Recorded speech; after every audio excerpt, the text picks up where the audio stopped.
Mateus capítulo 18, versículo de número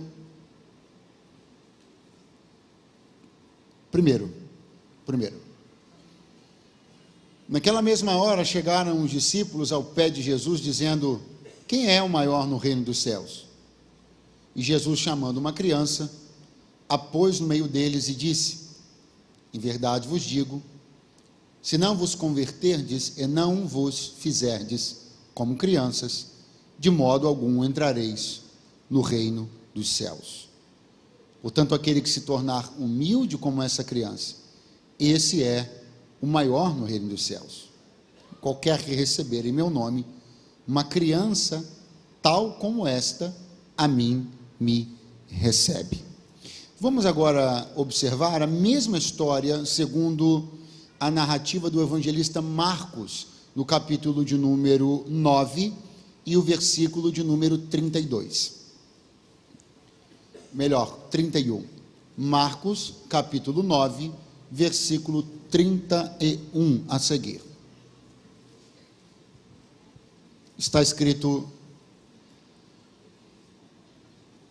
o Filho do Homem será, porque ensinava os seus discípulos e lhes dizia: o Filho do Homem será entregue nas mãos dos homens e matá-lo-ão, e morto, ele ressuscitará ao terceiro dia. Mas eles não entendiam essa palavra e receavam interrogá-lo. E chegou a Cafarnaum, e entrando em casa, perguntou-lhes: que estáveis vós discutindo pelo caminho? Mas eles calaram-se, porque pelo caminho tinham disputado entre si qual era o maior. E ele, assentando-se, chamou os 12 e disse-lhes: se alguém quiser ser o primeiro, será o derradeiro de todos e o servo de todos. E lançando mão de uma criança, pô-la no meio deles, e tomando-a nos seus braços, disse-lhes: qualquer que receber uma destas crianças em meu nome, a mim me recebe. E qualquer que a mim me receber, recebe não a mim, mas ao que me enviou. Quantos dizem amém? Quantos dizem amém? Quantos dizem graças a Deus?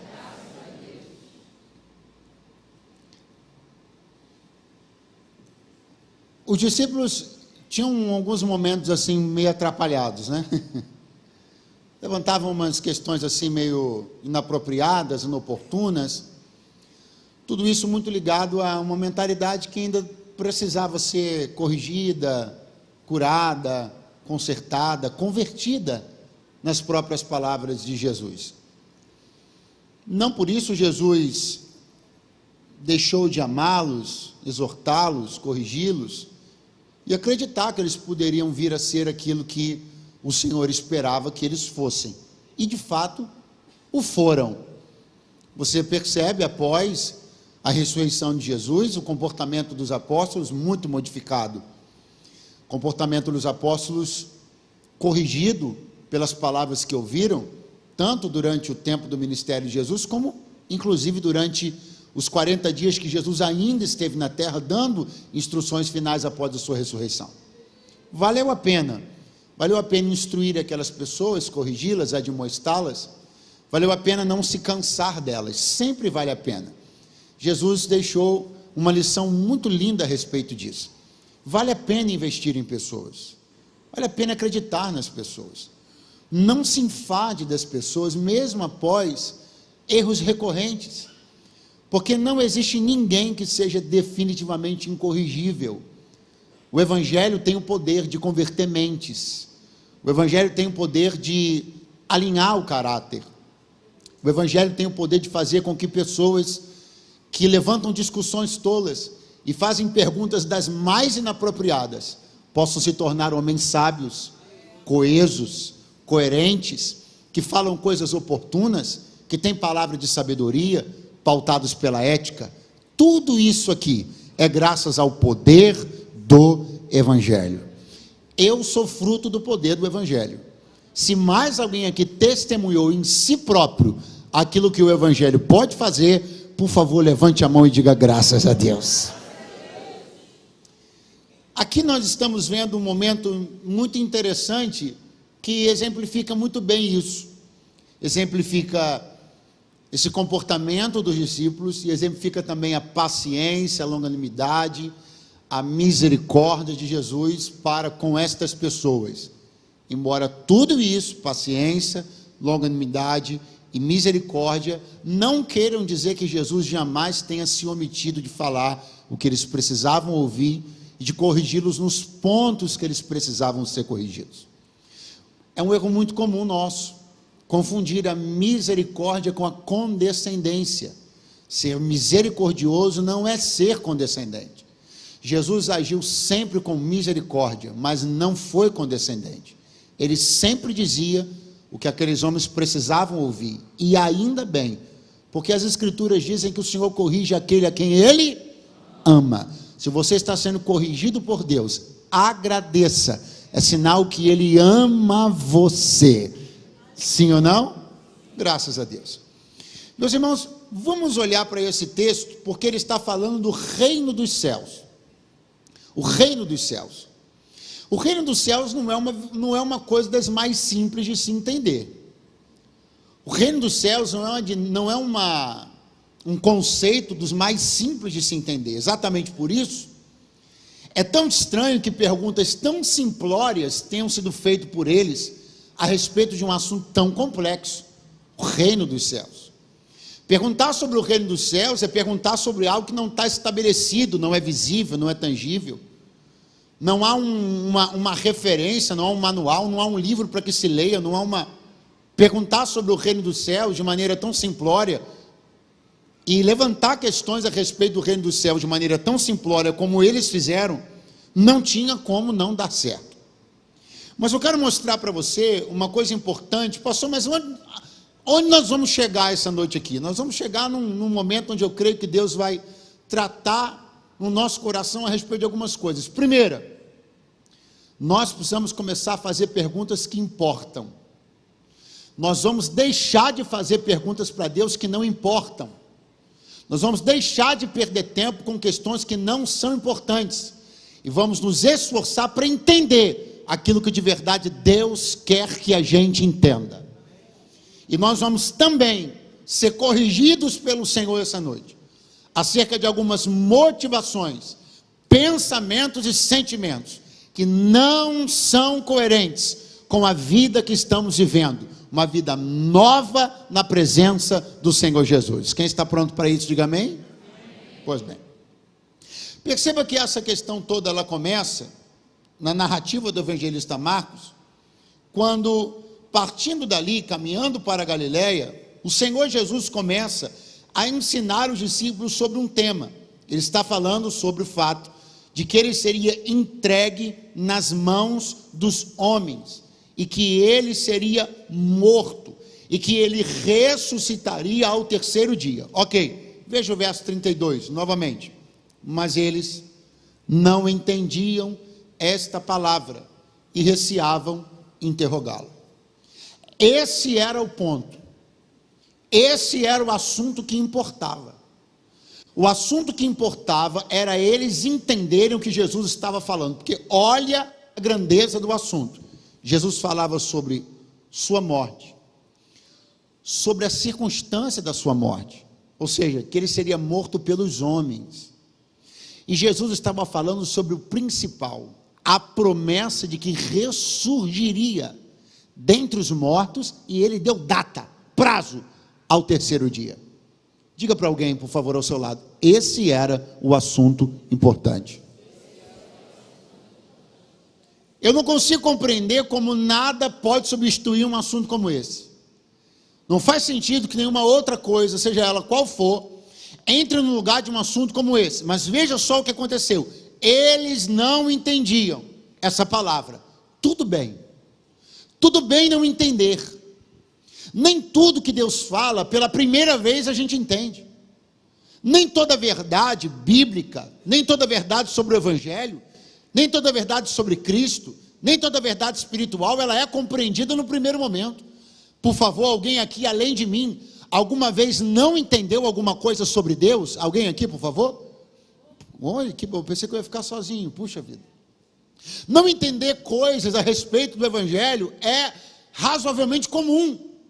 Porque de fato, uma mente como a nossa, finita, e pessoas como nós, mortais, entender verdades que transcendem a lógica, transcendem os códigos humanos, verdades que são eternas, é normal que não entendamos. O que não é normal, pregador? Que permaneçamos sem entender. O que acontece aqui é que eles não entendem algo que era vital para que eles entendessem, sobre a necessidade de Jesus morrer, a circunstância da morte de Jesus e, sobretudo, a promessa da ressurreição. Mas não tendo entendido, o que já lhe expliquei, é razoavelmente normal.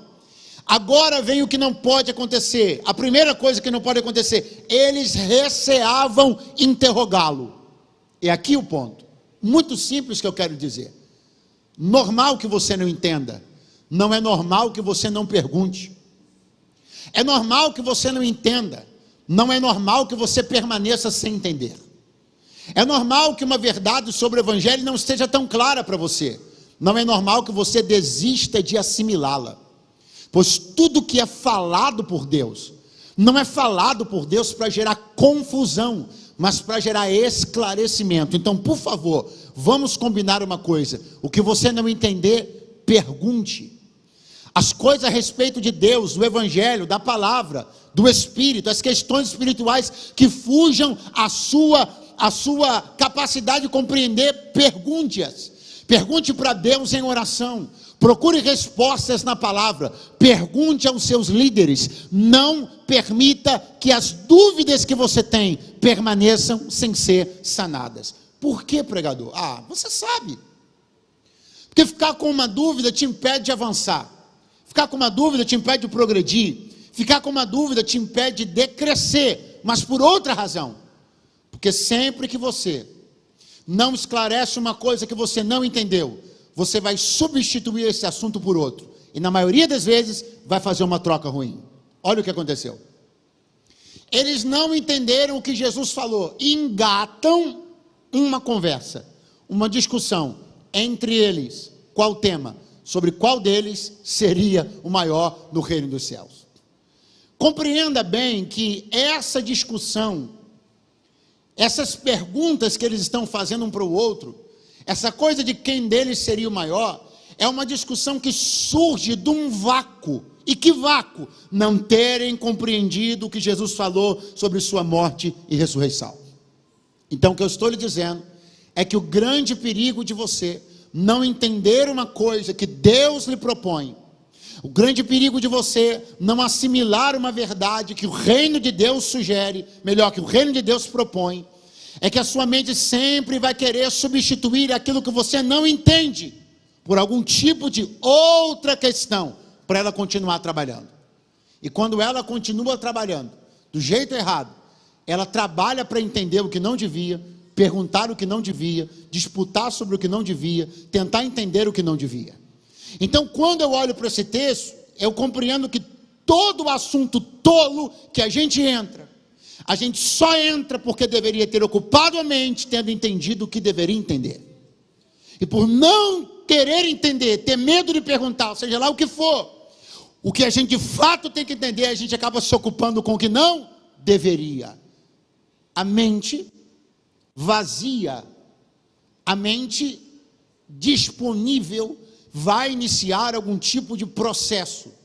Então, se é para processar alguma coisa, processe o entendimento do que Deus quer que você entenda. Não deixe espaços para que questões se levantem na sua mente que não glorificam a Deus.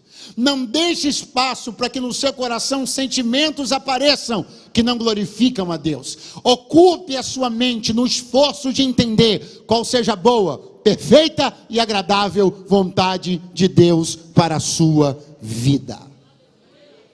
Olha isso. Eles não têm coragem de perguntar a respeito de como funciona essa coisa de o Senhor vai morrer, o Senhor vai ressuscitar, os homens vão te matar. Eles não têm coragem de perguntar a Jesus, mas Jesus não tem nenhum problema de perguntar a eles o que vocês estavam discutindo. Eu quero que você entenda que todo constrangimento que você tem de perguntar para Deus, Deus não tem constrangimento nenhum de perguntar para você. não se sinta constrangido diante de Deus, porque Ele não se sente constrangido diante de você. Tenha uma relação com Deus de liberdade, porque se você não pergunta aquilo que precisa saber, Ele vai te perguntar sobre o que você anda falando. Se você não pergunta aquilo que faz sentido saber, Ele vai lhe perguntar com o que você anda ocupando os seus pensamentos. Se você não pergunta aquilo que é importante saber, Ele vai lhe perguntar quais assuntos tem rodeado, ou melhor, tem estado na sua mesa de almoço. Se você não pergunta o que precisa perguntar, Ele vai perguntar quais pensamentos têm estado na sua mente ao dormir e quais têm estado ao levantar. Ele vai perguntar. A pergunta que Jesus vai fazer é: qual é esta discussão sobre o que vocês estavam falando no caminho? No caminho. Repita, por favor, isso. É importante, diga: no caminho. Jesus faz uma pergunta para eles, e essa pergunta Jesus faz, segundo Marcos está declarando, quando eles chegam em casa. A discussão deles é no caminho, mas a pergunta de Jesus é em casa. Vamos de novo. A discussão deles é mas a pergunta de Jesus é em. A falta de ética que eles têm para tratar de uma coisa no meio da rua, sobra em ética para Jesus, para questioná-lo sobre aquilo dentro de casa. Nunca vai faltar ética para Deus em nada do que Ele faz. Muitas vezes Deus não nos interpela de imediato, porque Ele não vai cometer a mesma falta de ética de nós, de tratar sobre alguns assuntos no meio do caminho. Em casa. Em casa é o lugar de lavar a roupa suja. Em casa é o lugar de corrigir as motivações. Em casa é o lugar de alinhar o pensamento. Em casa é o lugar de dizer para discípulo que o discípulo precisa ouvir. Eu quero que você comece a entender, que eu não sei se você percebeu, mas quando eu digo em casa, eu não digo na sua. Quando eu digo em casa, eu digo nessa aqui. Olha para a pessoa que está do seu lado e diga: você está em casa. Com os irmãos, com os discípulos e com o mestre. Fala para ele: é muito natural que Jesus te corrija exatamente aqui. E é melhor aqui do que no meio da rua. É melhor ser corrigido aqui do que no meio da rua. E eu vou lhe dizer mais. Sabe a respeito do que Jesus costuma nos corrigir aqui? Sobre os assuntos nossos da semana no meio do caminho. Aqui é o lugar de Deus tratar conosco acerca das nossas discussões do caminho. Aqui é o lugar de Deus corrigir as motivações que demonstramos durante a semana. Aqui é o lugar de Deus alinhar o desalinhamento do nosso coração demonstrado durante a semana. Portanto, não se espante, portanto, não se constranja. Não há lugar mais apropriado para esse tipo de conversa do que aqui. Aqui é o lugar onde o Senhor nos olha nos olhos, nos pergunta o que tem que ser perguntado e corrige o que tem que ser corrigido. Aqui. Aqui. É curioso porque os discípulos macularam uma coisa que não deveria ser maculada: o caminho. O caminho com Jesus sempre foi um momento de muito ensino, de muito aprendizado. É tão maravilhoso que, se você prestar atenção, quando o apóstolo Paulo pegou cartas para perseguir os crentes, eu estou falando dos crentes, mas eles não eram chamados de crentes.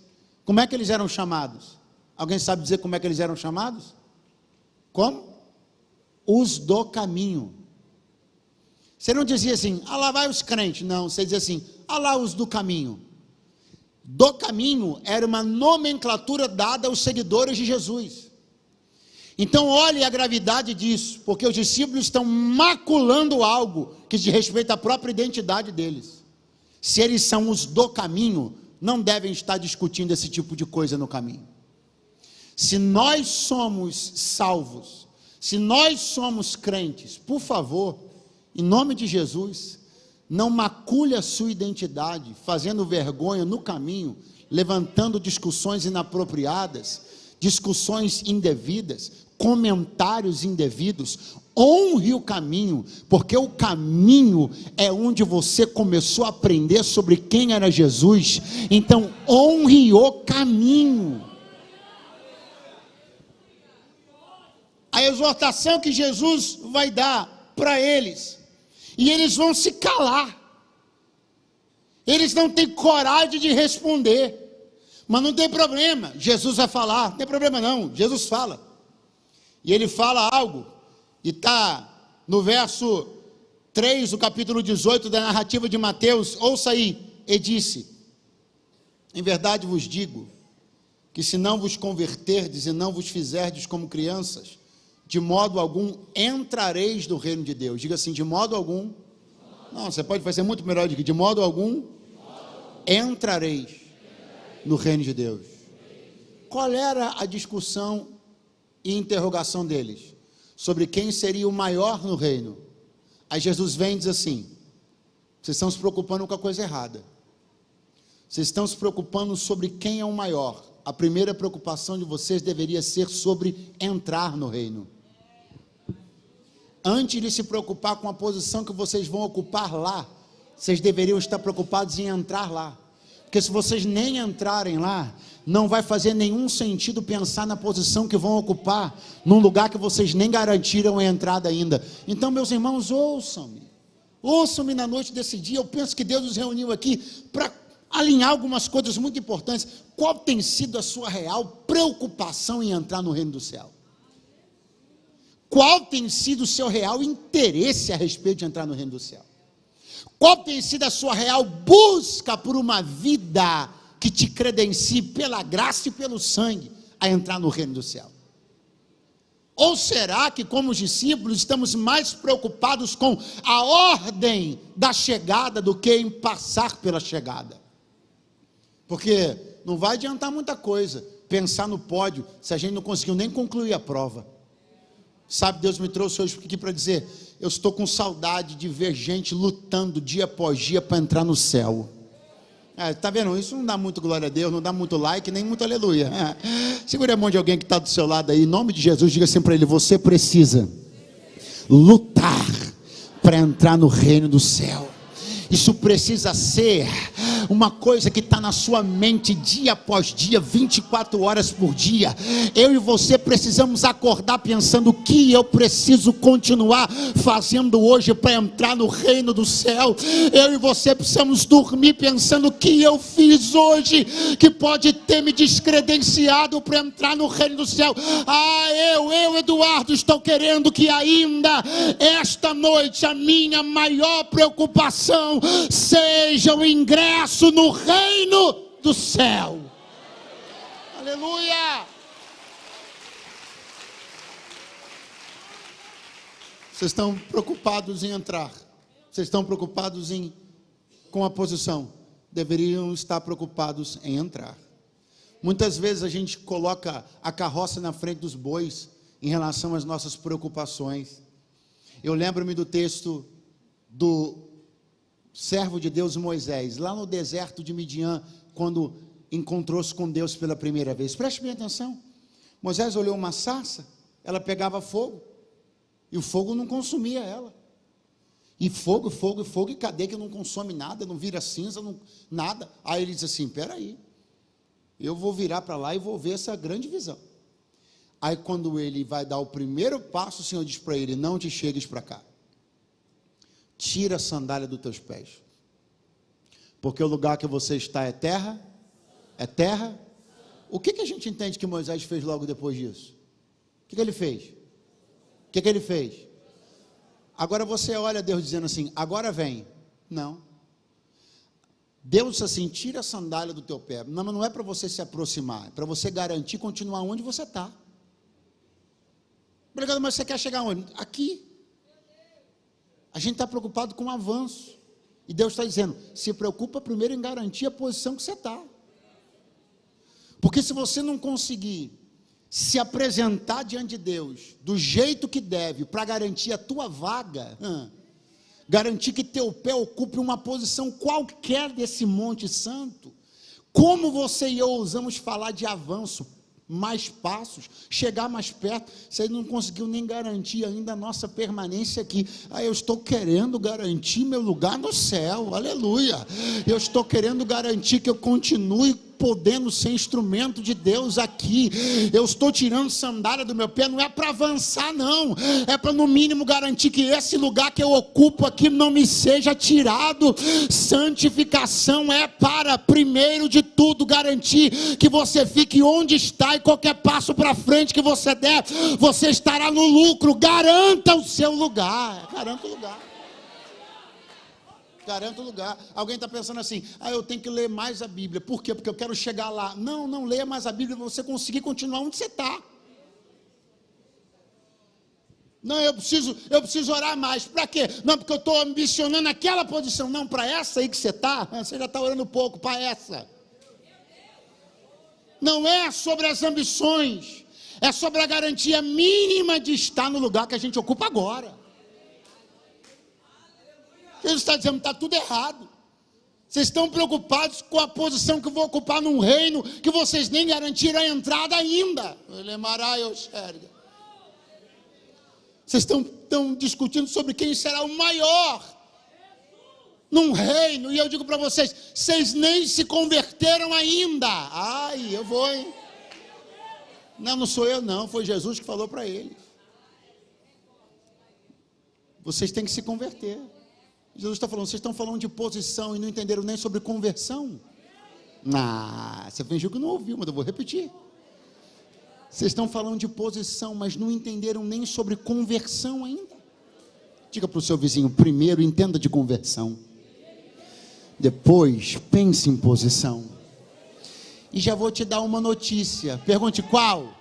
Geralmente quem entende de conversão nem se preocupa com posição. Oh, aleluia!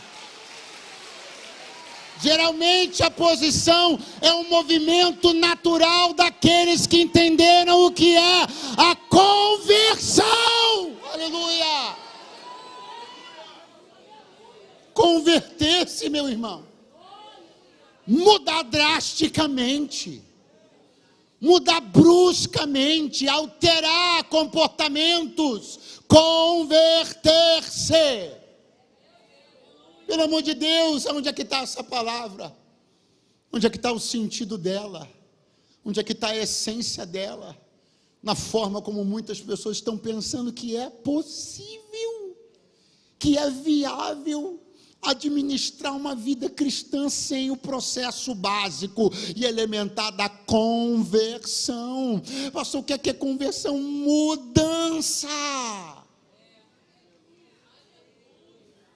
Se não muda, não converteu. Se não converteu, vai entrar onde? No reino de quem? Do céu é que não é. Não é sobre atacar pessoas. Não é sobre mirar em pessoas. Não é sobre desacreditar do A, do B, do artista. É só sobre o princípio básico. Meu Deus, mas não está entendendo o que é conversão. Quando a gente fala um pouquinho, quando a gente exorta um pouquinho, quando a gente mostra um ou outro exemplo, não é porque a gente tem algum tipo de preconceito, seja com a classe artística, seja com os atletas, não, muito pelo contrário.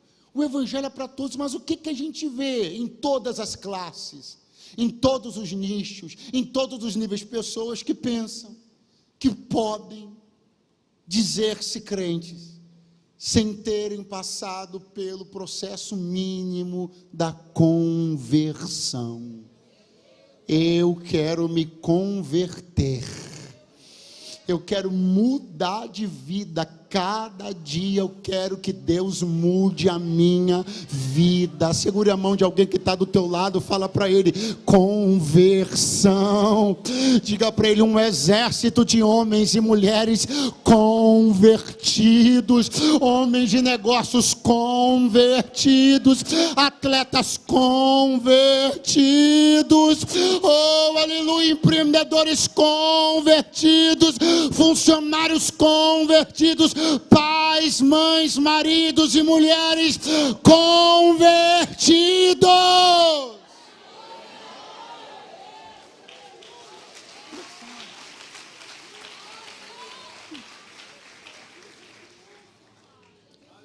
Olha o que Jesus vai falar.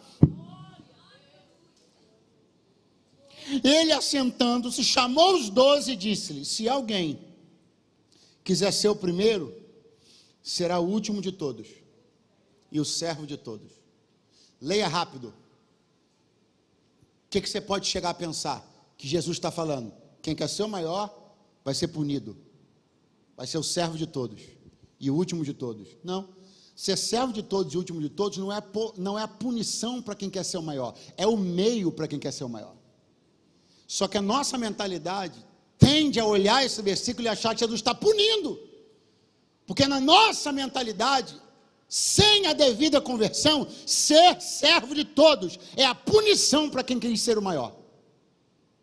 Ser o menor de todos é a punição. Não, isso aqui não é Jesus punindo, é Jesus dizendo qual é o meio.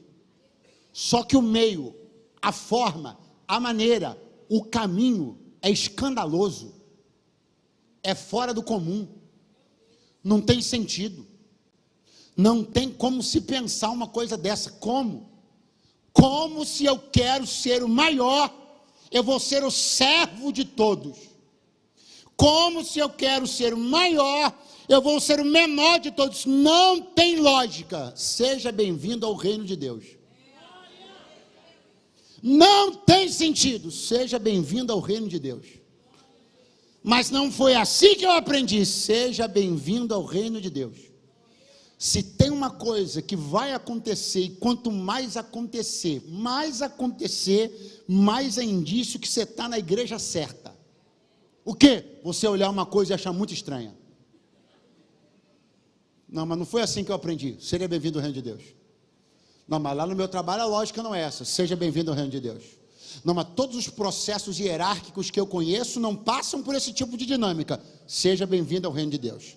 Não, mas lá no meu trabalho, seja bem-vindo ao reino de Deus. Ah, mas é que o meu chefe, seja bem-vindo ao reino de Deus. Isso aqui não é para ser igual a nada que você conhece. Pelo contrário, o mérito do reino de Deus é ser totalmente diferente de todas as lógicas que você conhece. Quem arbitra aqui é Deus, quem legisla aqui é Deus, não tem votação, Ele é o maioral e o supremo. Seja bem-vindo ao reino de Deus, aleluia. Seja bem-vindo ao reino de uma contracultura. Seja bem-vindo ao reino que propõe uma contracultura em relação à cultura mundana. Seja bem-vindo ao reino das pessoas que vivem norteadas, que vivem orientadas por um livro milenar. Seja bem-vindo ao reino onde os códigos morais são escassos na sociedade. Seja bem-vindo ao reino onde os parâmetros éticos poucos se acham mais. Bem-vindo ao lugar onde as coisas mais esquisitas vão acontecer e onde através delas você vai perceber cada dia mais que gente convertida é gente muito estranha. Aleluia! Diga para umas 3 pessoas: gente convertida é gente muito estranha. Seja bem-vindo, você está no lugar dos esquisitos. Glória a Deus. Pronto.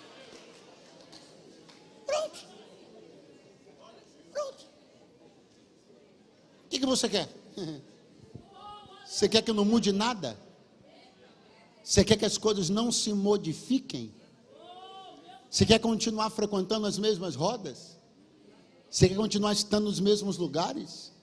Você quer continuar adotando o mesmo tipo de vocabulário? Você quer continuar na companhia das mesmas pessoas? Você quer continuar consumindo a mesma cultura? A mesma literatura de sempre? Você quer continuar achando normal as mesmas coisas que você sempre achou? Então tem alguma coisa muito errada com o que você está fazendo aqui.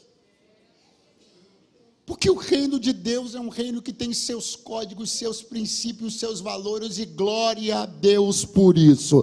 Quem diz glória a Deus por isso? Quem diz glória a Deus por isso? Vamos começar a encerrar. Olha isso aqui. Jesus vai dar uma lição. Vai ensinar com ele mesmo. Para isso, ele vai usar uma criança. E o que ele quer dizer? Vai dizer duas coisas a respeito disso. Eu senti um toque aqui, falei, Senhor, está tão forte a tua presença nesse lugar assim. Glória a Deus. Então escute. Você me atrapalhou, varão. Brincadeira, você me ajudou. Então escute, Jesus vai falar duas coisas a respeito das crianças. A primeira, ele vai usar a criança como exemplo para falar sobre o menor. E vai dizer assim, ó, tem que fazer como uma delas. E segundo, ele vai dizer, recebam-nas.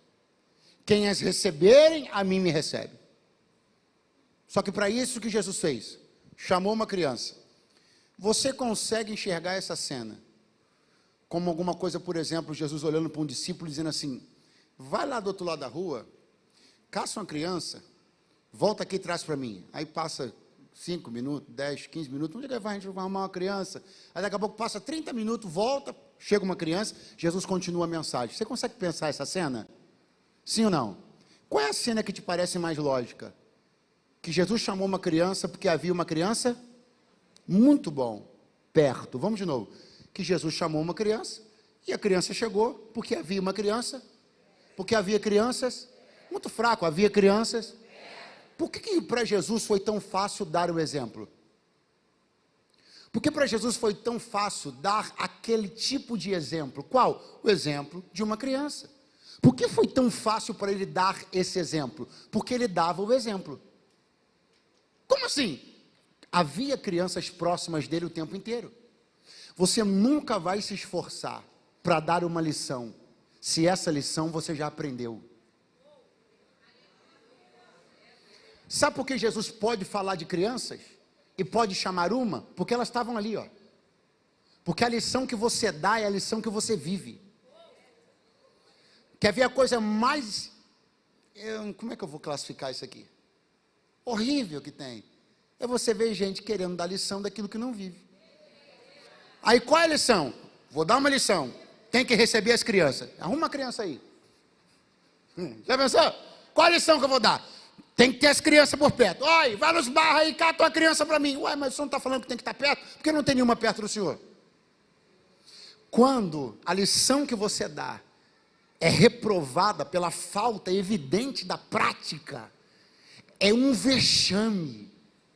Eu estou orando a Deus para que nenhuma lição que eu queira dar não sejam lições que eu vivo. Se for para falar sobre ter criança perto, que tenha uma perto de você. Se for para falar sobre casamento, que você fale isso tendo em bom governo seu. Se for para falar sobre finanças, que você fale isso como alguém que é generoso, porque no reino de Deus é horrível dar lições que não se vive. Eu vivi a lição, por isso posso dar a lição. Jesus não mandou chamar uma criança de longe, porque o exemplo que ele queria dar já estava perto. Aleluia!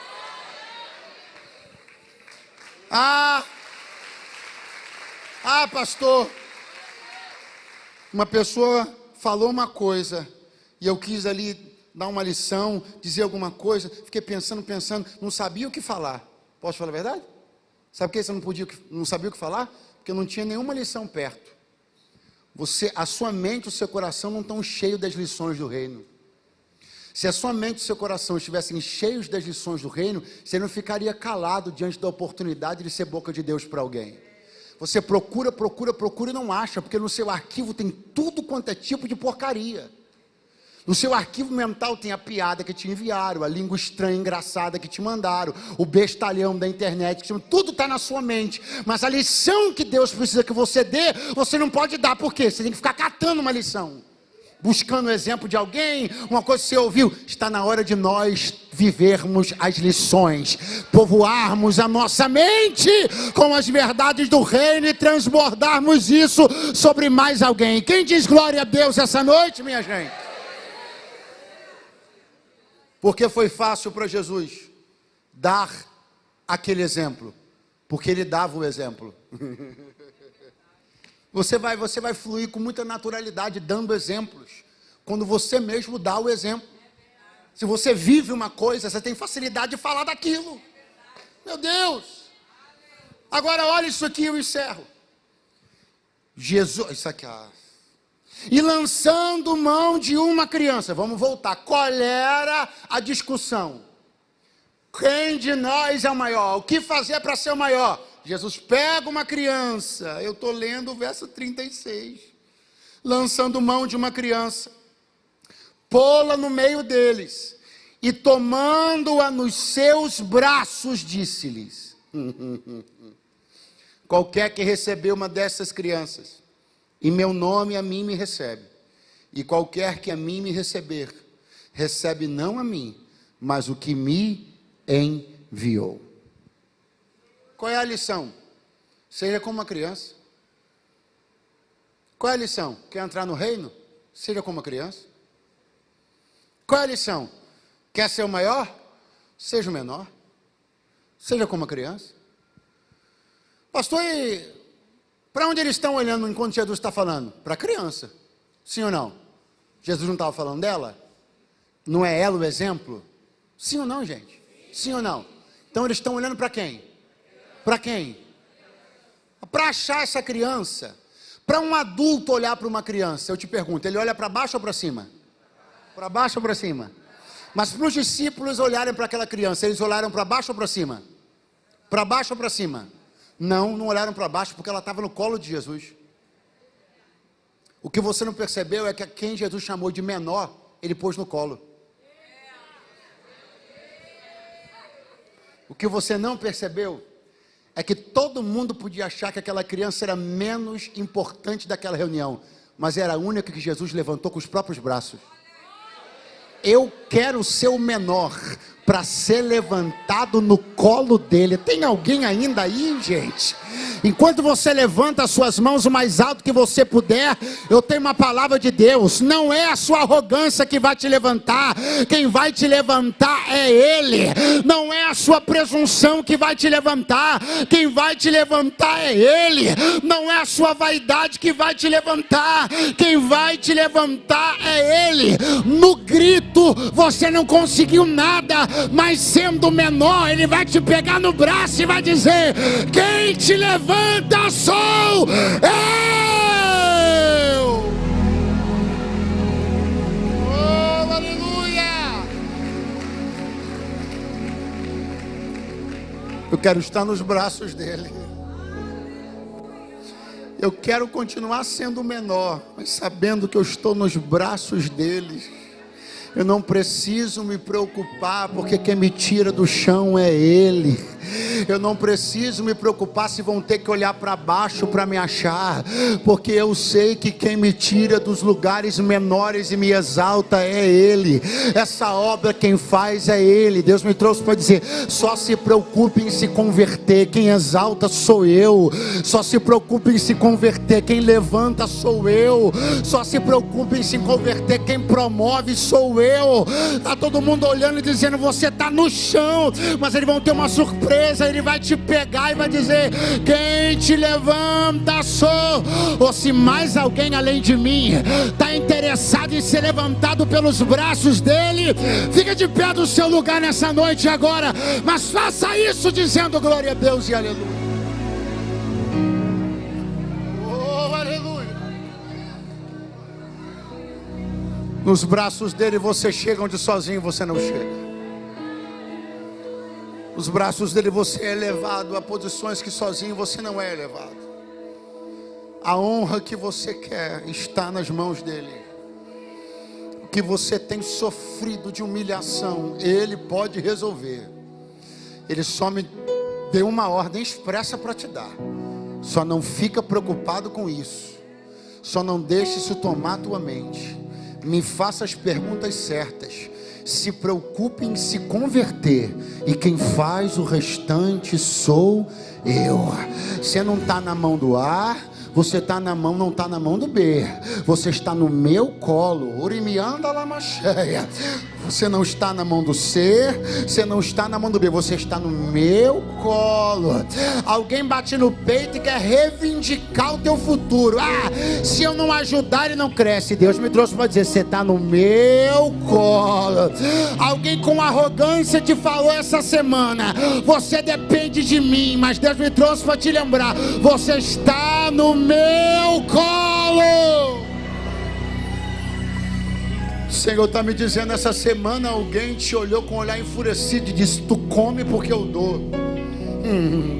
Você come da minha comida, você mora debaixo do meu teto, mas o Senhor me trouxe para dizer: deixa ele pensar isso, deixa lá pensar isso, porque eu e você sabemos que você está no meu colo. Você é pequeno, mas está no meu colo. Você é o menor, mas está no meu colo. Você é fraco, mas está no meu colo. Você é frágil, mas está no meu colo. No meu colo tem destino, no meu colo tem resposta, no meu colo tem exaltação. Você está nos meus braços.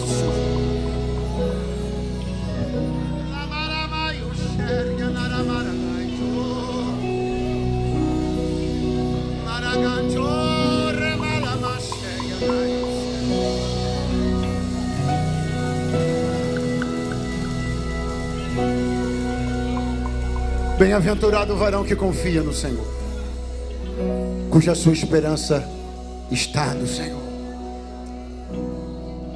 Eu não sei em quais braços você tem se confiado. Talvez tudo que você tenha pensado ultimamente eu só precisava de uma audiência com fulano. 5 minutos com Beltrano mudaria a minha vida. Eu creio que muita coisa boa que acontece na nossa vida passa por pessoas. Deus usa pessoas. Eu sei que para um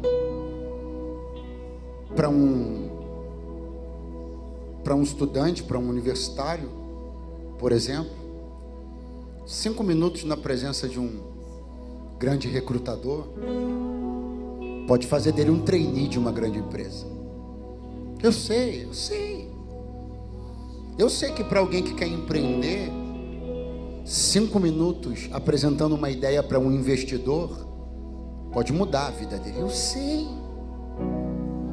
Mas que tal você começar a enxergar todas essas coisas como secundárias e deixar uma só como primária? Os braços de Deus. Os braços de Deus. Porque talvez essa grande chance que você espera nunca venha. Talvez esse grande encontro que você sonha ter com A ou com B você nunca tenha. Mas talvez você vai descobrir que nem precisa disso. Porque nos braços de Deus Ele te coloca onde Ele quiser. Você entrou aqui fraco, corra para os braços de Jesus. Você entrou aqui desesperançoso, corra para os braços de Jesus. Pessoas têm humilhado você, pessoas têm te olhado com desprezo, porque você é pequeno, porque você cometeu erros, porque você andou se atrapalhando com algumas coisas. Corra para os braços de Jesus. Ele me trouxe aqui para te dizer: nos meus braços tem amparo, nos meus braços tem apoio. O Senhor me trouxe para dizer assim: eu estou aqui de braços abertos. O mundo também tem seus braços. O que você tem feito até hoje é correr para os braços das pessoas, correr para os braços do álcool, correr para os braços das drogas, correr para os braços das prostitutas, correr para os braços dos relacionamentos frívolos. Pastor, não é nada disso. Mas você só tem corrido para outros braços. Tua vaidade, tua sensação de que você consegue, você pode. E o Senhor Jesus hoje te diz: deixe todos esses braços e corra para o meu abraço. Pastor, é comigo essa palavra. Hoje, nessa noite de domingo, eu quero correr para os braços de Jesus. Ele me manda repetir as palavras dele mesmo quando disse: aprendam de mim que sou manso e humilde de coração. Venham a mim Todos vocês que estão cansados, sobrecarregados, vocês vão encontrar alívio para a alma de vocês. Pastor, é comigo. Eu sou essa pessoa que precisa dos braços de Jesus. Eu sou essa pessoa que precisa de um Salvador essa noite. Você quer fazer uma aliança com Jesus? Você quer correr para os braços dele? Basta que você me dê Basta que você me dê abaixa só um pouquinho, por favor. Basta que você me dê um sinal com a sua mão agora. Porque os braços de Jesus estão abertos. Se a tua alma está cansada, oprimida, sobrecarregada, Ele te diz: venha. Não demore nem um minuto mais. Eu ainda posso fazer dessa noite de domingo a noite de sono melhor que você já teve no ano de 2023. Alguém quer hoje tomar uma decisão com Cristo pela primeira vez? Levanta a mão e acena para mim assim. Tem um senhor me dando um sinal com a mão aqui. Vem aqui, querido, vem aqui. Vem aqui que eu, Jesus e a igreja estamos te esperando. Você que quer fazer uma aliança com Jesus, onde você estiver, sai do seu lugar agora e venha para o altar. Onde você estiver, sai do seu lugar e venha para o altar agora. É só me dar um sinal com a mão para que eu saiba que você está vindo. Onde você estiver, corra para os braços de Jesus agora. Onde você estiver. Pastor, eu estou afastado de Jesus e da igreja. Tentei crescer e viver por mim mesmo. Não deu certo. Eu posso voltar? Não só pode como deve. Ele me mandou dizer que está te esperando. Volta para os braços do Pai agora. Onde está você? Que quer restaurar sua aliança com Deus agora. Me dá um sinal com a mão. Onde você estiver. Aonde está você? Você precisa voltar para Jesus hoje. Aonde você está? Me dá um sinal com a tua mão agora que eu vou esperar você chegar aqui. Onde você estiver. Onde você estiver. Onde você estiver. Vem agora. Agora. Se você deseja restaurar sua aliança com Jesus e com a igreja, vem agora onde você estiver. Pela última vez eu vou perguntar. Se você precisa correr para os braços de Jesus hoje, se você precisa fazer uma aliança com Jesus e com a igreja hoje, pela primeira vez em toda a sua vida, não perca essa oportunidade, ela é sua. Pastor, do jeito que o senhor falou aí, eu estou achando que isso é muito difícil. É fácil, não é não? Mas Jesus falou: sem mim nada podeis fazer. Isso me sugere uma coisa muito clara, que Ele também está dizendo: comigo você pode tudo. Realmente sozinho tu não larga, realmente sozinho você não se transforma, realmente sozinho você não se converte, realmente sozinho você vai repetir os mesmos erros até morrer. Mas com Ele você pode. Com Ele você pode. Tente. Pastor, eu já tentei uma vez, tente duas. Pastor, eu já tentei duas, tente três. Pastor, tentei três, tente quatro. Você está vivo, está respirando? Então ainda tem chance de você ter a vida que você quer e sonha. Sai do teu lugar e vem agora para o altar. Pela última vez eu vou perguntar: mais alguém quer fazer uma aliança com Cristo pela primeira vez? Me dá um sinal com a mão. Alguém quer voltar para Jesus hoje? Me dá um sinal com a mão que eu vou esperar você chegar. Igreja, estenda as mãos aqui para frente.